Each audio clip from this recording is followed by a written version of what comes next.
Welcome back viewers, आप देख रहे हैं सीएनबीसी आवाज पे टक्कर का आज का एडिशन। अब बात होगी सत्य और तथ्य की।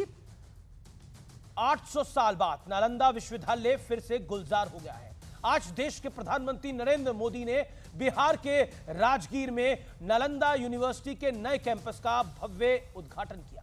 यह वही विश्वविद्यालय है जिसे 831 साल पहले जलाकर खाक कर दिया गया था। भारत के इतिहास के सबसे बड़े खलनायकों में से एक आक्रमणकारी बख्तियार खिलजी के आदेश पर यूनिवर्सिटी को आग के हवाले कर दिया गया था। कहा जाता है कि 3 महीने तक विश्वविद्यालय आग से धधकता रहा और इस दौरान 90 लाख से ज्यादा किताबें, पांडुलिपियां जलकर खाक हो गई। नालंदा विश्वविद्यालय के साथ खिलजी की चिढ़ की वजह समझने से पहले यह समझ लीजिए कि इस दौर में नालंदा यूनिवर्सिटी का रुतबा क्या था। व्यूअर्स, विश्वविद्यालय का निर्माण आज से करीब 1600 साल पूर्व हुआ था, लेकिन उस जमाने में भी वहां 9 मंजिला इमारत और 300 कमरे थे। इसके अलावा दुनिया भर के 10,000 से ज्यादा स्टूडेंट्स और 250 टीचर्स हुआ करते थे। सोचिए भारत का वैभव कैसा था।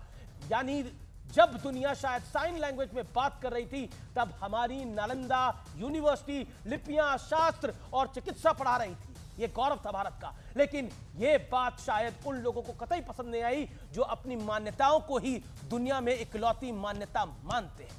लेकिन सवाल यह भी उठता है कि आखिर ऐसी कौन सी वजह थी कि नालंदा जैसी विरासत को फिर से रोशन करने में हमें 800 वर्ष लग गए। इस दौरान देश ने प्रचंड बहुमत वाली एक नहीं कई सरकारें देखी। पंडित नेहरू, श्रीमती गांधी, इंदिरा गांधी, राजीव गांधी, नरसिम्हा राव, किसी ने भी इस पर तवज्जो नहीं दी।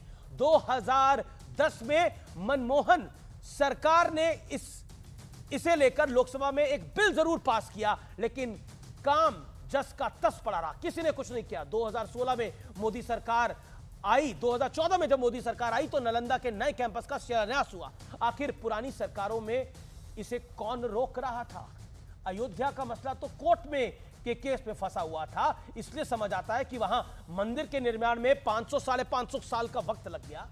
लेकिन नालंदा को लटकाने अटकाने के पीछे कौन सी मंशा थी? व्यूअर्स, क्या वोट बैंक नालंदा की रीडेवलपमेंट के रास्ते में एक बड़ी रुकावट बन गया था क्योंकि उसे चलाने वाले का नाम बख्तियार खिलजी था? शिक्षा, रोजगार और बिहार के हालात पर बड़ी बड़ी बातें करने वाले आज आत्मचिंतन जरूर करें इस बात के ऊपर, क्योंकि प्रधानमंत्री मोदी हमेशा कहते हैं कि उनकी सरकार का फोकस विरासत और विकास पर दोनों पर है। अयोध्या में राम मंदिर बना तो विरासत की जीत हुई और राम मंदिर की वजह से जो विकास हो रहा है उससे अर्थव्यवस्था को रफ्तार मिल रही है अयोध्या की। और दूसरी ओर वोट बैंक की स्पष्ट राजनीति ने हमें आज भी मानसिक गुलाम बनाया हुआ है, क्योंकि जिस तरह बख्तियार खिलजी ने नालंदा का अस्तित्व मिटाने की कोशिश की, उसी खिलजी के नाम पर बिहार में आज भी एक रेलवे स्टेशन और एक शहर का नाम है। व्यूअर्स, इतना ही नहीं, बंगाल में खिलजी की कब्र भी है जहां लोग सजदा करने के लिए जाते हैं।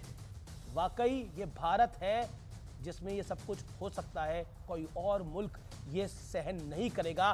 व्यूअर्स, ये वोट बैंक की गंदी गंदी राजनीति है, इसमें स्पष्ट तरीके से कहना चाहता हूं और इसमें मैं कहने में कोई गुरेज नहीं करता। फिलहाल टक्कर के आज के एडिशन में इतना ही, यानी टक्कर के बुधवार एडिशन में इतना ही। आपको मेरी नमस्कार, गुड नाइट।